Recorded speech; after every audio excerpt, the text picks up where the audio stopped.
Біз жақта бір аспан болатын, тек қана шексіздік өлшемі.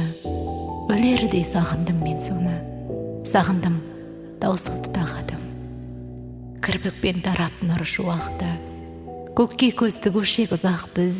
Ол мөлдір болатын сызатсыз, анамның жанары сияқты. Жадымда бәрі тұр үңілем, көк барқыт, жұлдыздар бедері, ал түнде мың есе әдемі Ван Гогтың жұлдызды түнінен. Бұл жақта күн сирек күледі, күлуге құлқым жоқ менің де. Қабаққа, айыққа, көңілге ап-ауыр бірдеңе әледі. Сол нәрсе езеді еңсені, қырқады құс өлең қанатын. Менің бір аспаным болатын, өлердей сағындым мен соны.